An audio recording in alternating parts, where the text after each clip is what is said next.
Hello guys, कैसे हैं आप सब लोग। दी बुक ऑफ एस्पर की एपिसोड 182 के साथ हाजिर हूँ। अगर अभी तक किसी ने मेरे चैनल को सब्सक्राइब नहीं किया हो तो चैनल को सब्सक्राइब कर दे, वीडियो को लाइक और शेयर कर दे, शुक्रिया। तो लास्ट एपिसोड के एंड पे हमने देखा था यानलॉन्ग पवेलियन के यंग मास्टर भी वहीं पर आ जाते हैं उन दोनों के पास और आकर उनसे कहते हैं तुम लोगों को इस लड़की को इस बात को पहले बता देना चाहिए था। अब इस लड़की का प्यार उसके लिए और भी ज्यादा बढ़ जाएगा और इससे बहुत ज्यादा दर्द होगा। यंग मास्टर लॉन्ग अभी जाओनिंग के सामने शुआफी कर रहे होते हैं। ज़ीशेंग अपनी तलवार निकालता और कहता है यंग मास्टर लॉन्ग, फाइनली हम लोग मिल ही गए। मैंने सुना है कि तुम काफी ज्यादा स्ट्रॉन्ग हो, पिछले 10 साल से ट्रेनिंग कर रहे थे, चलो फिर एक फाइट हो जाए। मास्टर लॉन्ग बहुत ज्यादा घबरा जाते हैं और उसे कहते हैं ये तुम क्या कर रहे हो, हम सब लोग एक अलायंस में हैं, हम तीनों एक ही टीम में हैं। मुझे देखते ही अपनी तलवार क्यों निकाल रहे हो, मुझे तुमसे फाइट नहीं करनी। ज़ीशेंग उसे कहता है मुझे माफ कर दो, मुझे लगा शायद तुम यहाँ पर फाइट करने के लिए आए हो। मैं जब भी कोई एक्सपर्ट देखता हूँ तो मैं उसके साथ अपनी पावर को आजमाने की कोशिश करता हूँ। मुझे ये देखना है कि बाकी के सारे एक्सपर्ट कितने ज्यादा स्ट्रॉन्ग हैं। मास्टर लॉन्ग भी उन सब से कहते हैं मैंने भी डिमोनिक ड्रैगन का नाम सुना है, मैंने सुना है कि वो बहुत ज्यादा बहादुर और बहुत ज्यादा पावरफुल है। मैं तो यहाँ पर उसी को देखने के लिए आ रहा था, लेकिन ये तो अफसोस की बात है कि हम लोग अब उसे नहीं देख पाएंगे।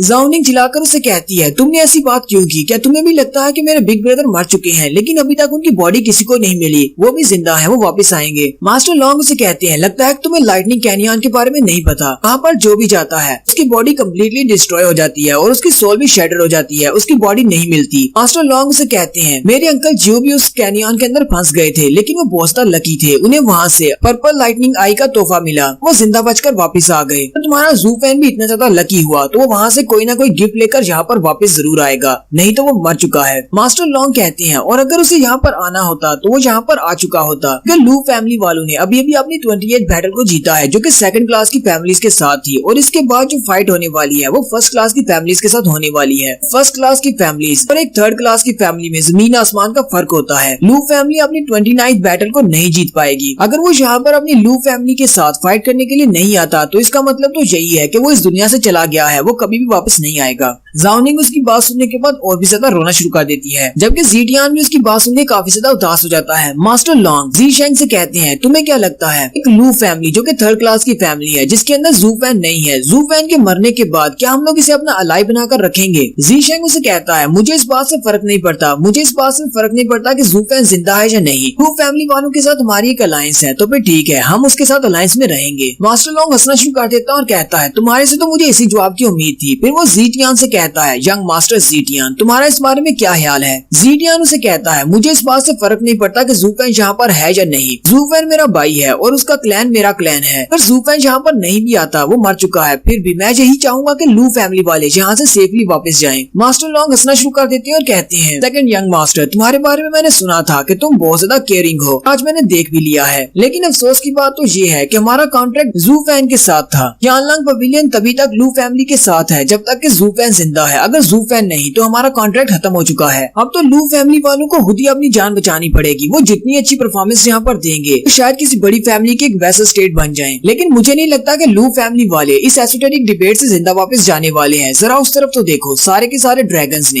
लू फैन के यहाँ पर आए बिना भी लू क्लैन के ऊपर अपनी नजरें जमाई हुई है। ये बात सुनते ही वो सारे लोग सामने वाली बिल्डिंग की तरफ देखते हैं तो वहाँ पर सामने 4 लोग खड़े होते हैं। Master long second young master यानी कि ज़ीटियान से कहते हैं मास्टर ज़ीटियान, क्या तुम्हें लगता है कि तुम लू फैमिली वालों को बचा पाओगे। अगर जू फैन यहाँ पर इनको बचाने के लिए नहीं आता तो लू फैमिली आज इन 4 भूखे ड्रैगन्स का नाश्ता बन जाएगी। तो यहीं पर उन 4 ड्रैगन्स के बारे में बताया जाता है। सबसे पहले जोमिंग वैली के यंग मास्टर के बारे में बताया जाता है जिसको स्पेक्टर ड्रैगन कहते हैं और वो मास्टर वैन शेन का बेटा है और उसका नाम यू शेन है। जबकि दूसरे नंबर पर कोही फॉरेस्ट के बारे में बताया जाता है, उसको फॉरेस्ट फ्लीटिंग ड्रैगन भी कहा जाता है और उसका नाम लिन जॉन फेंग है। और फिर तीसरे नंबर पर प्लेगिंग हाल के यंग मास्टर को दिखाया जाता है जो कि मास्टर जैन बुगोंग का यंग मास्टर है और उसको प्लेग ड्रैगन कहा जाता है और उसका नाम जैन बुंगोई है। और जैन बेंगोई बाकी सबसे ज्यादा ड्रामना भी है। यंग मास्टर लॉन्ग बाकी सब से कहते हैं मैंने सुना है कि ये अपने पॉइजन्स को मास्टर करने में बिल्कुल पागल हो गया था और उसने पॉइजन्स के साथ इतना ज्यादा एक्सपीरियंस हासिल किया कि इसकी शक्ल भी ऐसा दिखना शुरू हो गई है और अब ये किसी भी पॉइजन को आसानी से हैंडल कर लेता है, इसलिए इसको प्लेग ड्रैगन कहते हैं। ये जहाँ भी जाता है वहाँ पर मौत बिछा देता है। इससे पहले मास्टर जैन सोंग को मेडिसिन किंग कहा जाता था और साथ ही उन्हें विशियस मेडिसिन किंग भी कहा जाता था क्योंकि उनके पास 7 कलर वाली वाले पॉइजन की टेक्निक थी, लेकिन कहा जाता है कि बैन गुई मास्टर मेडिसिन किंग से भी ज्यादा पावरफुल है और उसकी पॉइजन की टेक्निक उससे भी ज्यादा खतरनाक है। लेकिन साथ ही मास्टर लॉन्ग उन सब से कहते हैं तीनों में से कोई भी इतना ज्यादा स्ट्रॉन्ग नहीं है जितना कि वो ज्यादा स्ट्रॉन्ग है जो कि इनके पीछे खड़ा है, जिसे हम लोग टिंजू एम्पायर का रियल मॉन्स्टर कहते हैं। रीजेंट स्टेट का ह्यूमन शेकिंग ड्रैगन जिसका नाम हांगपू किंग टियान है, और हांगपू किंग टियान को भी दिखाते हैं जो कि उन तीनों के पीछे चेयर के ऊपर बैठा होता है। जी चैंग उसको देखते ही अपनी तलवार निकाल लेता और कहता है मुझे इसी के साथ तो फाइट करनी है। मास्टर लॉन्ग उसकी तरफ देखता और कहता है ये तो बिल्कुल पागल है, इसे लगता है कि ये उसको हरा सकता है, वो एक मॉन्स्टर है, ये उसका सामना कभी भी नहीं कर सकता चाहे ये कितना ही स्ट्रॉन्ग क्यों ना हो जाए। मेरे डैड ने कहा था कि ये सारे हमारे एलाइज हैं, लेकिन ये सारे तो बिल्कुल बेवकूफ हैं, मुझे नहीं लगता ये मेरे किसी भी काम आएंगे। किंग टियान बाकी के तीनों से कहता है ज़ूफेन अभी तक यहाँ पर नहीं आया, मुझे यहाँ पर ज़ूफेन दिखाई क्यों नहीं दे रहा। लिन जॉनफेंग कहता है यंग मास्टर आप तो वाकई में एक हीरो हैं, आप बहुत ज्यादा स्ट्रॉन्ग हैं, मुझे लगता है कि आप उस लड़के के साथ वाकई में फाइट करना चाहते हैं, इसलिए तो आप उसका इंतजार कर रहे हैं। लेकिन उसकी बात सुनने के बाद किंग टियान गुस्सा हो जाता है और कहता है मुंह संभाल कर बात करो, तुम्हें सोचना चाहिए तुम किस बारे में बात कर रहे हो। क्या तुम्हें लगता है कि वो लड़का इस काबिल है कि वो मुझसे फाइट कर सके? इस पूरे टिंजू एम्पायर में ऐसा कोई भी काबिल नहीं है जो कि मेरे साथ फाइट कर सके। मैं तो यहाँ पर सिर्फ ये देखने के लिए आया हूँ क्या वाकई में वो इतना काबिल है कि उसे मैं अपने हाथों से मार सकूं। और अगर वो मुझे इतना काबिल दिखाई नहीं देता, वो इतना स्ट्रॉन्ग ना हुआ, फिर उसको तुम तीनों ही मारोगे, मैं उसको हाथ नहीं लगाऊंगा। जॉन फेंग भी उसकी बात सुनने के बाद बहुत ज्यादा डर जाता है क्योंकि स्पेक्टर ड्रैगन सोच रहा होता है ये कोही फॉरेस्ट वाले हमेशा मीठी मीठी बातें करके जिन स्टेट वालों के एहसान बटोर लेते हैं, लेकिन इस बार इसकी मीठी बातें भी काम नहीं आई। हांगपू किंग टियान बहुत ज्यादा स्ट्रॉन्ग है और ये किसी के सामने नहीं झुकता। जॉन फेंग फिर से मीठी बातें शुरू करता है और कहता है एल्डेस्ट यंग मास्टर अगर आप चाहें तो मैं लू क्लैन को जाकर टेस्ट कर सकता हूँ, मैं जाकर उनकी फैमिली के ऊपर अटैक करता हूँ। अगर ज़ूफेन वाकई में यहाँ कहीं पर छुप कर बैठा हुआ है तो वो अपनी फैमिली को बचाने के लिए जरूर आएगा, अगर वो अपनी फैमिली को बचाने के लिए नहीं आता तो हम लोग लू फैमिली वालों को यहीं पर खत्म कर देते हैं। हांगपू किंग टियान से कहता है ये बहुत ही अच्छा आइडिया है, जाओ और जाकर करो। लिन जॉनफेंग उसके ऑर्डर सुनने के बाद वहाँ से शू करके गायब हो जाता है, क्योंकि मास्टर लॉन्ग और जी टियान भी ये देख लेते हैं। हांगपू भी उन दोनों की तरफ देख रहा होता है कि उन दोनों ने देख लिया है। हांगपू अपने बाकी के दोनों साथियों से भी कहता है तुम दोनों भी जाओ, मुझे लगता है कि वहाँ पर कुछ ज्यादा फाइट हो सकती है, मुझे लगता है कि 6 ड्रैगन्स की फाइटिंग कंपटीशन से पहले स्टार्ट होने वाली है। और वो दोनों भी ऑर्डर सुनने के बाद वहाँ से चले जाते हैं। उन दोनों के वहाँ से चले जाने के बाद मास्टर हांगपू किंग टियान सोच रहे होते हैं सर लैंग ने इससे पहले मुझे कभी इस तरह की बात नहीं की, क्योंकि वो बहुत ज्यादा समझदार इंसान है, वो जो कुछ भी बोलते हैं वो सोच समझ कर बोलते हैं। अगर उन्हें लगता है कि ज़ूफेन वाकई में बहुत ज्यादा होशियार और पावरफुल है तो इसका मतलब ज़ूफेन वाकई में पावरफुल होगा। मैंने इन तीनों ड्रैगन्स को वहाँ पर पहले भेज दिया है, ये तीनों जाकर लू फैमिली के साथ मसला क्रिएट करेंगे। अगर ज़ूफेन वाकई में यहाँ पर है तो वो जरूर आएगा, साथ ही मैं उसकी पावर को भी देख लूंगा कि वो कितना ज्यादा स्ट्रॉन्ग है।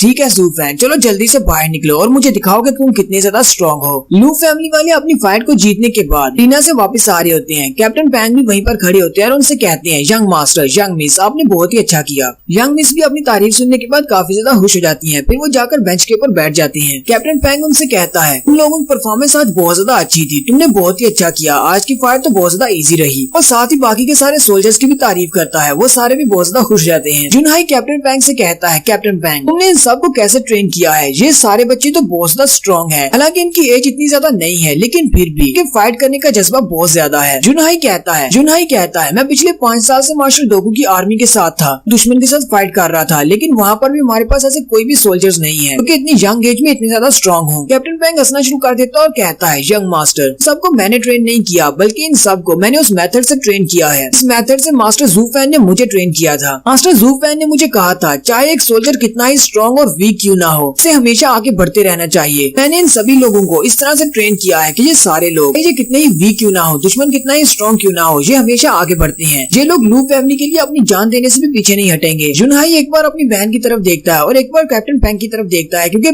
कैप्टन पैंग लू फैन की बात कर रहा होता है। जुनहाई चिल्लाकर टोंगलिंग से कहता है कैप्टन पैंग मैं तुमसे इन सारे सोल्जर्स की ट्रेनिंग के बारे में पूछ रहा था, लेकिन तुम्हें क्या पड़ी थी ज़ूफेन और मौत के बारे में बात करने की। कैप्टन पैंग जल्दी से अपने चेहरे पे थप्पड़ मारता है और कहता है प्लीज मुझे माफ कर दे, मुझे याद नहीं रहा और मैंने फिर से आपको बहुत ज्यादा सैड कर दिया। जुनहाई कैप्टन पैंग से कहता है तुम्हें ऐसा करने की जरूरत नहीं है, मैं इस सब का इल्जाम तुम्हारे ऊपर नहीं लगा रहा। हम सभी लोग ज़ूफेन के वापस आने का इंतजार कर रहे हैं। 5 साल गुजर चुके हैं लेकिन अभी तक ज़ूफेन के बारे में कोई भी न्यूज नहीं है। मास्टर जिंग ने वापस आकर हमें बताया था, लेकिन जिस तरह उसने हमें बताया था, जिस तरह 5 साल का अरसा गुजर चुका है, मुझे नहीं लगता कि ज़ूफेन वापस आएगा। ना ही मास्टर जिंग इस बारे में कॉन्फिडेंट है कि उन्हें नहीं लगता कि वो लाइटनिंग कैनियन के अंदर जिंदा बचा होगा। और वैसे भी अगर वो जिंदा होता तो अब तक तो उसे वापस आ जाना चाहिए था। सिस्टर जिया जो कि वहाँ पर बैठी रो रही होती है, वो उठकर खड़ी हो जाती है और कहती है चलो यहाँ से चलते हैं, चाहे जू फैन वापस आए या ना आए, इस जू फैन की खातिर हमें सारी दुनिया को दिखाना होगा हमारी लू फैमिली इस एसोटेरिक डिबेट को जीत सकती है। फिर वो उन सब से कहती है चलो बाहर चलते हैं, हमारे एल्डर्स वहाँ पर हमारा इंतजार कर रहे होंगे। वो लोग जैसी फाइटिंग अरीना से बाहर निकलते हैं तो वहाँ पर सामने मास्टर ली होते हैं जो कि उनके ग्रैंड एल्डर हैं, और बाकी के सारे एल्डर्स भी उनके साथ होते हैं जो कि इंपीरियल फैमिली वालों ने इनको दिए थे। मास्टर ली दूर से चिल्लाकर कहते हैं तुम लोगों को बहुत ज्यादा बधाई हो, तुमने अपनी 28 बैटल को जीत लिया है। सिस्टर जिया कहती है अंकल ली आपको यहाँ पर कैसे पता चल गया, हम लोग तो अंदर थे। मास्टर ली से कहते हैं ऐसे ही अंदर से तालियों की आवाज आई, मुझे पता चल गया कि ये फाइट भी तुम लोग ही जीती हो, जितनी बार तुम लोगों ने फाइट जीती है ऑडियंस बहुत ही जोर जोर से तालियां बजाती है। फिर वो सारे लोग वापस की तरफ चल पड़ते हैं। वो लोग अभी चलते हुए जा रहे होते हैं कि उसी वक्त सिस्टर जिया वहीं पर रुक जाती है। उसे कुछ महसूस होता है जैसे उसके सर पे किसी ने हाथ लगाया है। सिस्टर जिया वहीं पर घबराकर खड़ी हो जाती है, जबकि बाकी के उसकी तरफ देखते हैं और कहते हैं क्या हुआ, तुम यहाँ पर रुक क्यों गई हो और इतनी ज्यादा घबरा क्यों रही हो। सिस्टर जिया अपने सर की तरफ हाथ लगाती है और कहती है मेरे बालों में जो पिन थी वो गायब है। जुनहाई उसे कहता है कहीं तुमने उसके फाइटिंग के दौरान गिरा तो नहीं दिया। वो चिल्लाकर सारे एल्डर से कहता है सभी लोग मेरी बात ध्यान से सुनो, हमारी यंग मिस की बालों वाली पिन गिर गई है, जल्दी से उसे ढूंढना शुरू करो, वो यहीं कहीं पर होगी। क्योंकि वहीं पर सामने एक पिलर होता है और पिलर के ऊपर जॉन फेंग खड़ा होता है। जॉन फेंग उन सब से कहता है तुम सब लोग तो बहुत बड़े बेवकूफ हो, तुम लोग जिस चीज को ढूंढ रहे हो वो चीज मेरे हाथ में है। जॉन शेंग को फ्लीटिंग ड्रैगन कहते हैं क्योंकि इसकी स्पीड बहुत ज्यादा है। जॉन शेंग ने बड़ी स्पीड के साथ उसके बालों से वो पिन निकाली है और यहीं पर हमारी एपिसोड 182 का एंड होता है। एक्सप्लेनेशन अच्छी लगी हो तो कमेंट करके जरूर बताइएगा। चैनल को सब्सक्राइब कर दें, वीडियो को लाइक और शेयर कर दें। शुक्रिया।